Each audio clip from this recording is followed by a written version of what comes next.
Former clients is your low hanging fruit. They can absolutely be referring you business, but they forget to refer you business because they forget about you. And it's on us to stay top of mind. That's totally on us.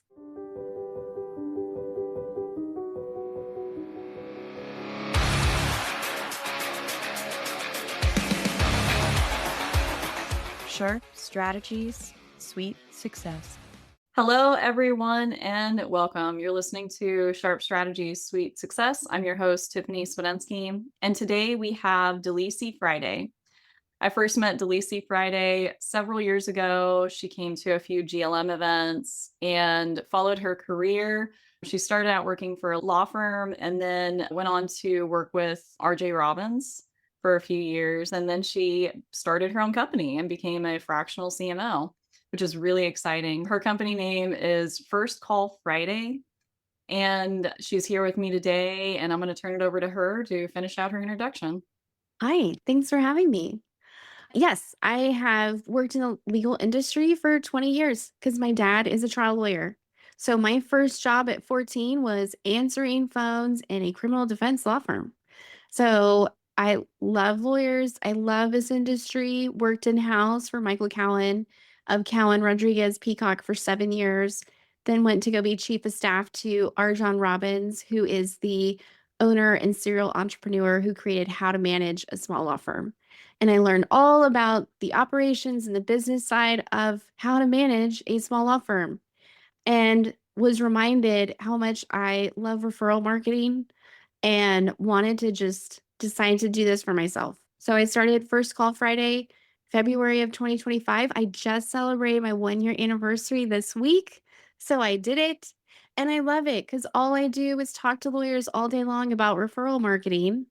And that's my passion. Oh, I guess we're similar in that we talk to lawyers all day, so it's a lifestyle for sure. Yeah. And I didn't know that about your background. So you started out answering the phones at a law firm. I imagine that gave you just like an amazing crash course on the whole intake process. I mean, can you talk a little bit about that? Like, what'd you bring with you Yes. from childhood to legal marketing? Honestly, that experience made me who I am today. My dad does criminal defense and PI. He does other things as well. But when I started at 14 answering phones at his law firm, I had to learn etiquette answering the phone, right? I also had to learn how to listen to people because when people call intake and they're calling a law firm, they're calling on like their worst day ever. And as a kid, I had to learn how to respond to that. But the reason why it was so instrumental in who I became and why I love this industry is because my dad has built his law firm all on referral marketing and one church ad he's done since I was a kid. That's it. That's my dad's marketing. So everything that I train lawyers on, I've done it since I was 14 years old. When I tell lawyers all of them can create referral networks, it's because I'm teaching them to do the things I had to learn at 14. And so that experience was eye opening. It made me who I am, but it also made me realize the importance of intake too, because intake is like the face of your law firm. Intake's that first example someone has of what it would be like to work with your law firm. And I appreciate intake so much more because I was intake. I was that person. So you talk about referral marketing, which is super, super important. And it's so overlooked because, in my experience, a law firm hires a marketer. If they went to college for marketing, they learned a lot about how to market for a big business. But so much of marketing for a small business is like networking and referrals. So, are you talking to law firms who you have to convince like referral marketing is a part of it? Or are most people coming to you like already there? Like they know they need to get better at referral marketing? It's actually both. I have some people who come to me and they start off by saying, look, I don't know who you are or what you do, but I want to ask you a lot of questions because it sounds like I should probably be doing referral marketing and I do nothing about it. And I'm like, hey, let's go on this journey together. Yes. So they need convincing, but they also don't know where to start.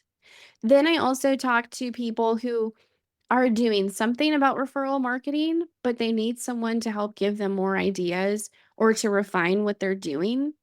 And then I reach out to some people, and those conversations are very different because they've done a lot of referral marketing, but they grew their business in a way where there's so many different referral partners, which is the dream, the dream. And those people are ready to hire someone whose job is to maintain those relationships, which is what I used to do in my job at Cowan Rodriguez Peacock. And I'll help them hire that person and train them. Because when you get to that level, you do need someone to help you nurture those relationships. But yeah, I have to convince people about referral marketing all the time.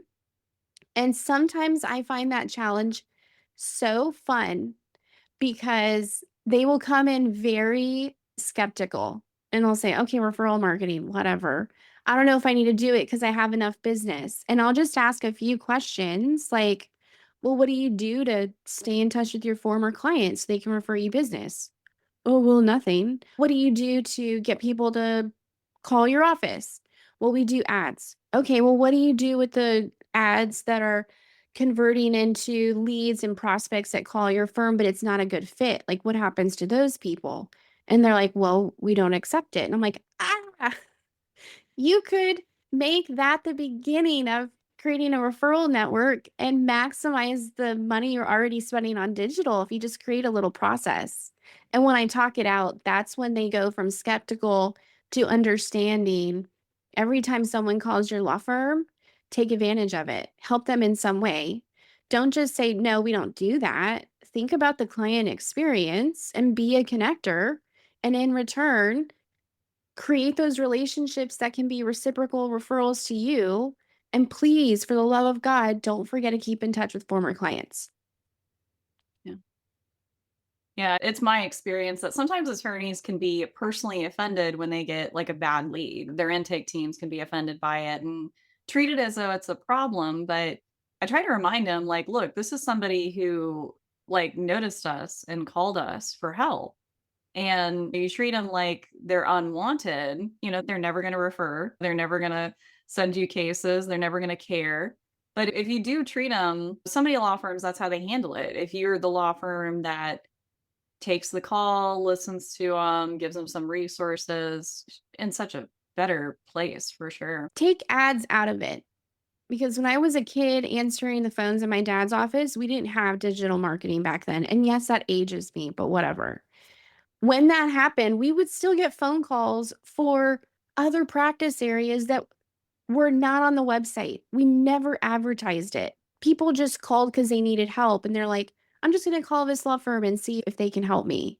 And so, whether you run ads or not, I guarantee you, if you talk to intake, will tell you, yeah, randomly we'll get a call about this and we don't even advertise it.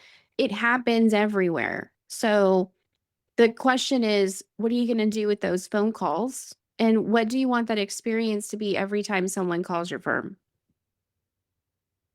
So, one question I had for you, because you mentioned you're training like marketers for the law firms to help them do what you've done before.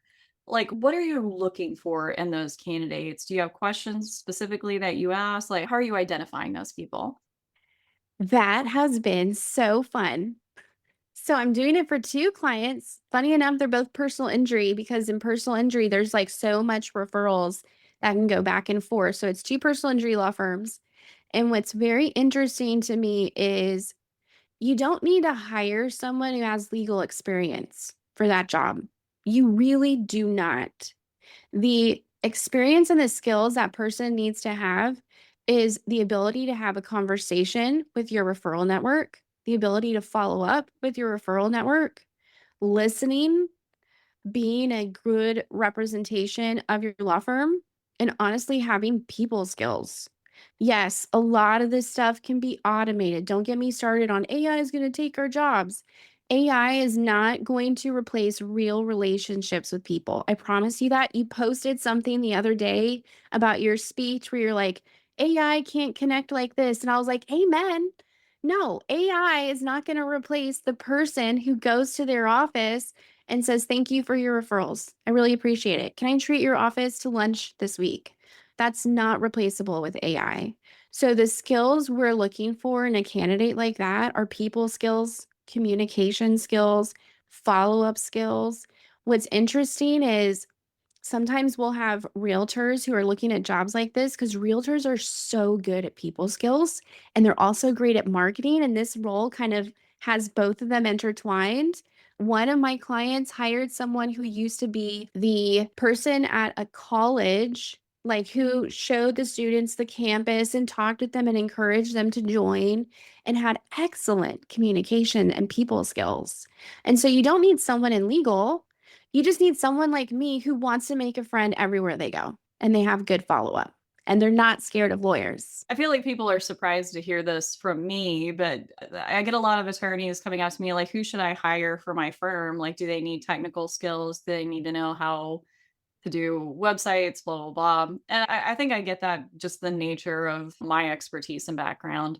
But I still tell them, like, you actually don't need somebody who knows how to code or automate. You need somebody who can be personable because, any type of community marketing, if you have one marketer, that one marketer is going to do a lot of networking on your behalf.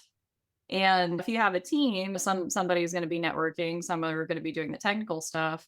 But for that first hire, like that person is networking way more than you think. So I tell them, like, don't look for technical skills, look for people skills, look for people who can tell a story and connect with others. And I think that's a mindset shift for people who just, when they think of marketing, they just think digital or websites or something, SEO.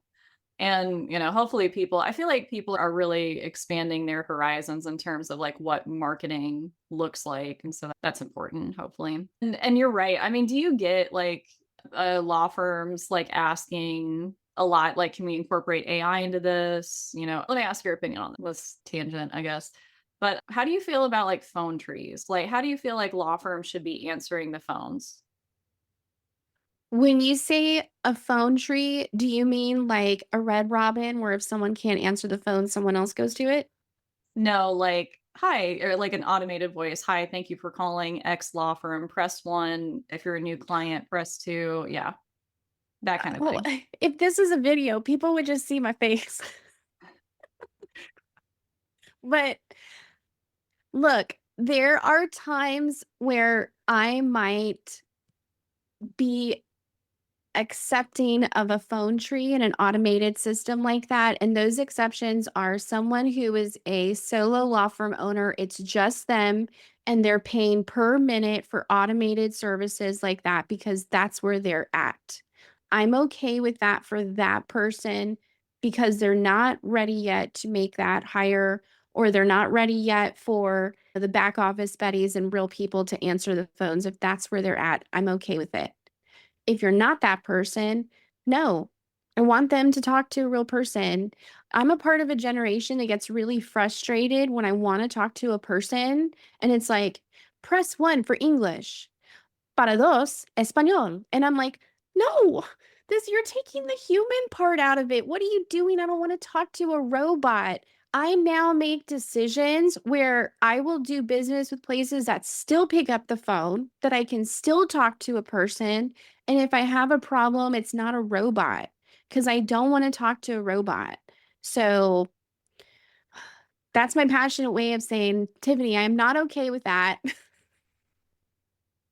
Well, and I mean, we tend to see our side of it, and I think law firms and their intake teams see their side of it. They're dealing with a ton of people who have a not great grasp on their legal issue, who are over talking or under talking, who are being hostile, who want to speak to an attorney and not them. There so much then can happen on those intake calls. And we deal with that every day, or intake teams deal with that every day. And it's important not to be numbed by the experience because never forget, like, there are people on the other end who have issues that feel very important to them, even, admittedly, when they're sometimes not. And how you treat them in those first critical moments can make a huge difference. I did like a little case study, like just mystery shopping law firms at random. And I waited until lunch and I called, like, I picked a city, called all the law firms that were listed in Google Business during lunchtime. And all 12 that I called went to voicemail. And I know instinctively, I know the conversations had at every single one of those law firms. It's like, well, what do we do with the phones on lunch break when everyone's on lunch break? Oh, send it to voicemail. We'll call everyone back. But what happens? People reach a voicemail, they hang up. I mean, I hate leaving voicemails, even when I do like calling businesses. Because we've all had that experience where you leave a voicemail and nobody ever calls back. That's more common than the opposite.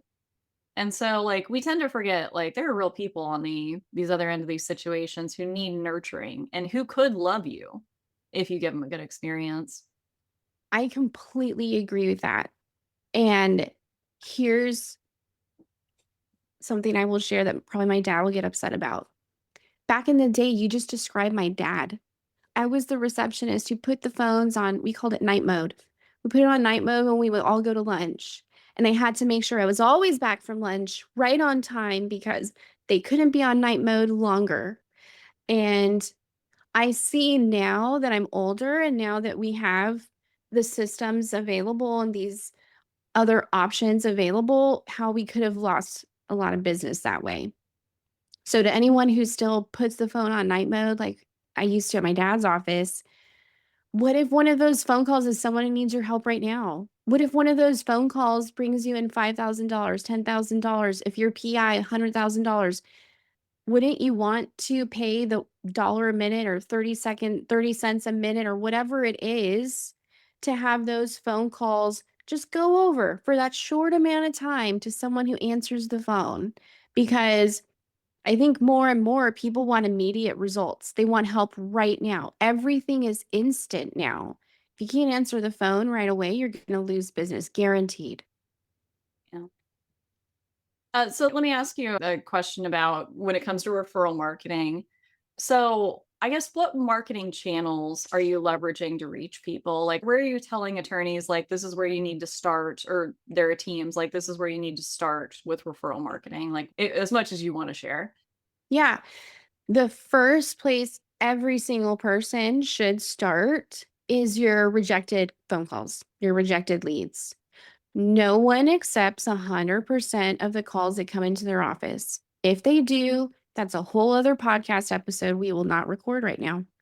But every single call that's not a case that you can accept or want to accept because it doesn't match your case acceptance criteria, those phone calls should be warm transfers to referral partners. Everyone needs to start creating a list of people they can refer business to when they're not a right fit. And if you don't have someone for a certain practice area, decide to meet someone in that practice area. Make the decision to make connections in that practice area. And if it's something super niche and it's not on your list, then train your intake to say, I'm sorry, unfortunately, this isn't a case that we can help you with, and I'm not quite sure the exact attorney to introduce you to, which is usually what we do. However, I'd love to transfer you to our local bar association. They have a lawyer referral program, and if anyone knows who can help you, it's them. And then make the transfer to them, still be a resource. So everyone should start by creating a list of different practice areas and attorneys in those areas to warm transfer those rejected cases. And then after that, every single person should be keeping in touch with former clients. Former clients is your low hanging fruit. They can absolutely be referring you business, but they forget to refer you business because they forget about you. And it's on us to stay top of mind. That's totally on us. I remember when I worked with Michael Cowan, we were 100% referral business. We had a referral attorney refer the same client to us a second time because they got into a second crash. And you see this in PI. You have a small amount of people, thankfully, but sometimes people get into a second crash. And when the client came back to us, she said, I'm so happy it's you guys. You guys did great on my case. And we asked her, well, we did so great. Why did you call the other attorney and not us? And she said, because I forgot about you. The other attorney was doing a great job staying top of mind and marketing that she forgot all about us. And we did the work. We handed her the settlement check. We did all the things except stay in touch. We did all the things except keep in touch with her so she could refer us business. And that's on us. That's our onus. So my suggestion is start with your rejected leads. No one converts 100% of those phone calls. Turn that into the beginning of your referral network. Second, make sure you're doing something to stay in touch with your former clients. You don't have to break the bank. If you have the budget, please send out a happy birthday card. No one gets happy birthday cards anymore. I'm a huge fan of direct mail. Huge fan of direct mail. Do that. If you want to automate it, you can create a campaign on handwritten and in an hour or less have handwritten cards sent out automated every single month on your behalf. You don't have to do anything else. It takes less than an hour, a whole year of marketing done for you. And that's where everyone should start. Every single person listening to this podcast should start in those two places. I love handwritten. It's one of those programs, like, I've talked about it for years, and I tell people about it, and they're like I get kinda mad when they don't think it's as cool as I do. But Oh, you're not yeah, alone. Oh, I love them so much. I just found out like a month ago, you can make birthday cards a campaign. This whole yeah. time I've been telling my clients, don't forget the month birthday cards. And I had a call with them and they're like, Delisi, you can automate it as a campaign. You do it one time and it just sends it out. And I'm like, oh, you just like unlocked a new level for me. Why would no one do that if you can just do it one time and your marketing is done for a year? That's like the easiest thing and it's not even that expensive. You just gotta remember to update the message once a year so people don't get the same card twice. Yeah, but yeah, Oh, that's that's smart. part of the reason I love it. Yeah, because you can just add birthdays to it. It's so cool. Well, and Yes. what you talked about is so intuitive. Like when you think about like what you would want as a customer, you call a law firm. Hey, I need help. My neighbor like drilled a hole in my wall. I'm making up Hmm. stuff. And you call a law firm and they just say, "Hey, we can't help you. Call the bar." You should know intuitively that's like a lame experience. But, warm transferring to an external number, totally possible, easy to do, or another law firm. It's so intuitive. Why do you think like some law firms don't do this stuff? Like why do you think there's such a gap in this because it makes so much sense. What's holding people back from doing this stuff? First of all, I get that question at least every week because I preach it all the time. And they're like, oh, that's so brilliant. Why wouldn't I do that? Because we're trained to tell people who to call. But I call it the Ritz Carlton experience because Ritz Carlton does such an excellent job training their people to provide excellent service. They don't teach any of this stuff in law school. They don't teach any of this stuff to lawyers at CLEs. If someone wants to call me to give a CLE presentation, I'll do this every single week so more people know, but they don't teach it. They don't talk about it. So honestly, I think part of it is no one else thinks about it. The only reason I preach this so much is I am the nerd who did this at my last law firm. I'm also the nerd who said, you know what? What would happen if we followed up with that person and we said, hey, Tiffany, yesterday we introduced you to the Jones law firm. I just want to make sure that you're able to connect with them and they were able to help you. Oh, they were? That's great. We're so happy because we want to make sure everyone has a great experience at our law firm when they call us, even if it means we're putting them in touch with someone else. May I ask a favor of you? If I sent you a Google link, would you share your experience in a Google review so other people are comfortable calling our law firm? Then you convert it into a Google review. I've done that. I've trained it. It works. Gosh, you can be so efficient just following up. And I tell you what, those people remember you. I used to get those same people who would call back and be like, Delisi, remember when you put me in touch with blah, blah, blah? Well, my friend also needs someone else. I'm going to send them to you so you can help them. And I became a connector that way. And that's what all of these law firms can do too. I was explaining to a law firm who they were having issues getting reviews, and I was like, we can ask for reviews on intake. And they were just like, well, how would we do that? And, I told them, like, here, you just ask it like this. And what you said was better than actually what I said to them, but more rehearsed script that you had there. But you just say, like, hey, help us help other people. Will you go leave us a Google review? It's that easy. And it's hard to do if you're not, I guess, like inclined to do it or trained to do it, or if you feel like 'Cause I asked my husband, like, "What would hold you back from asking somebody for a review?" He was like, "I don't like begging." And I'm like, "Okay, I could see why some people feel that way." But, like, if you see asking for reviews in the same way my husband does, like, you're not gonna ask for them. 'Em, you're not gonna get them. But the other day, I had somebody come pick up some old couches here from the house, and it's a guy who started his own company, and at the end of it, he was just like, "I run my business on Google Business, and people find me because I got the most reviews. Will you leave me a review on Google Business?" And I mean, it was a little more polite than that, but I was just like, "Yeah, man."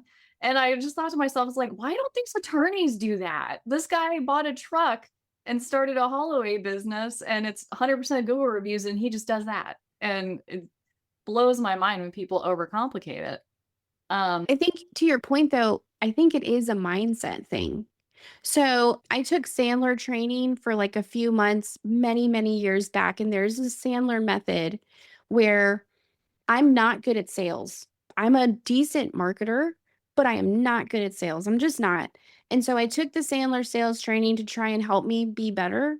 And one of the things they taught me that felt better for me, because I don't like to ever seem aggressive, is they said, talk to someone and ask them as a way to help you. And I said, well, what do you mean? And the way it was described is ask them as if they're helping you. And if they took this action, it would be a kind thing. So I took that training and I used the same kind of script I just did with you live on the podcast, but I changed it to intake. And so if I ever had someone in intake who was like, "Ooh, Delisi, I don't know. You want me to call a rejected case and ask them for a Google review?" And I said, "Okay, I'm going to help you. Use this line. Tiffany, if I sent you a Google review, would you mind leaving a review of your experience?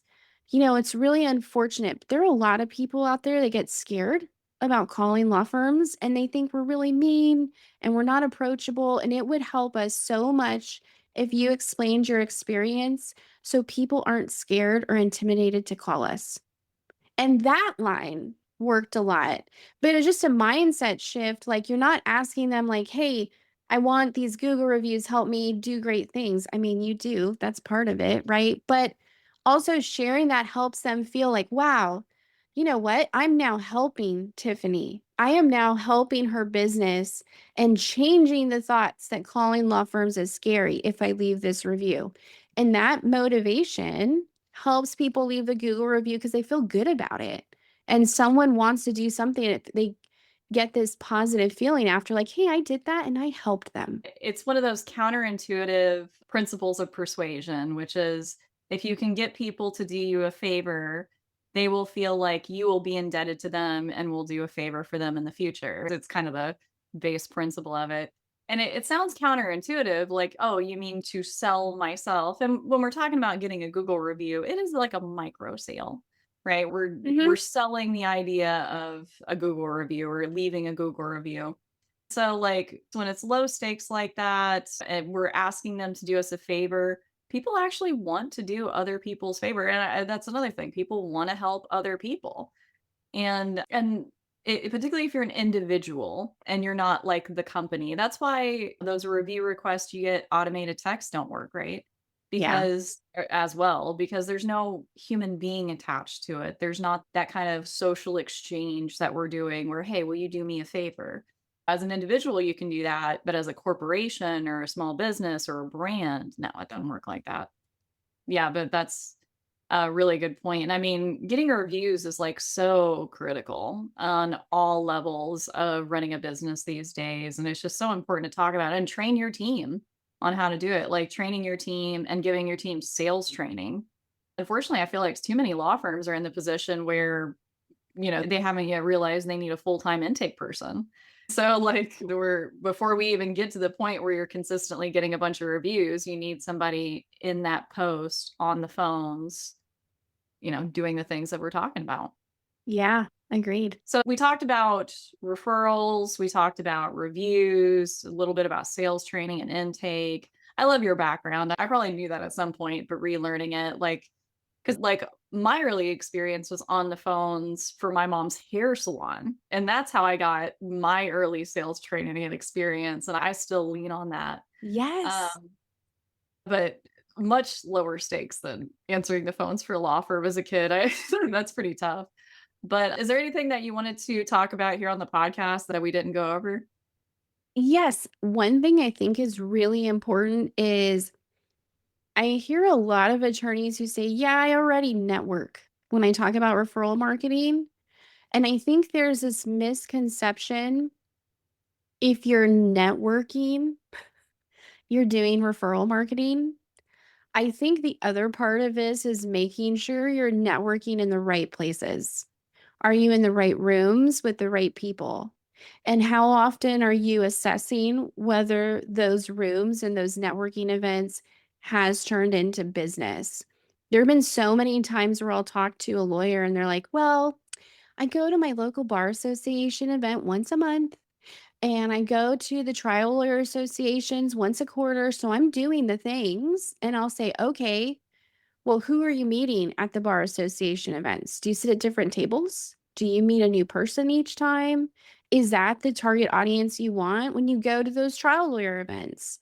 Do you ever get business out of it? Do you have relationships that came from that so we can tie ROI to the things that you're already doing? And sadly, when I ask that question, I get the deer in the headlights and they're like, oh, I never thought of it like that. They're thinking about doing the actions. They feel very happy that they're doing the actions, and I'm happy because I want them to take action. But the other part of all of this is just assessing the actions that you're taking. Are they turning into relationships? And then are those relationships turning into profitable relationships for your law firm? Because if you're going to those events for a year or 2 years and nothing has come from it, go to different places. And that's something I don't think enough people talk about. I just generally I feel like there's a scourge in marketing of people who are like, "Yeah, I've been doing that forever and I'm not getting results from it." And it's like, "Have you considered doing it differently?"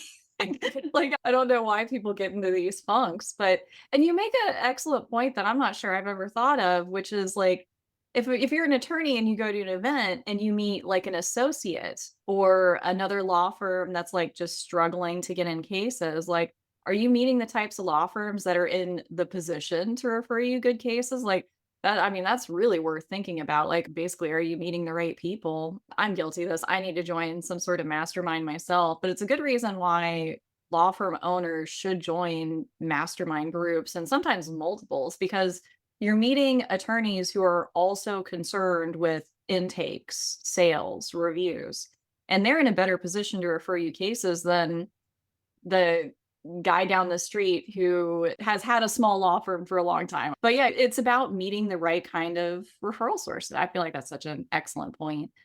Well, Delisi, thank you so much for being on the podcast with me and talking with us today. Where do you want people to go find you and learn more about you? I am very active on LinkedIn. So please follow me and connect with me on LinkedIn. If you want to learn more about what I'm doing, you can visit my website, firstcallfriday.com. Look into any of the services I provide on there if you have questions. But LinkedIn, I am a huge fan of LinkedIn. I believe all lawyers, if they want referral business, should be on LinkedIn. So, LinkedIn.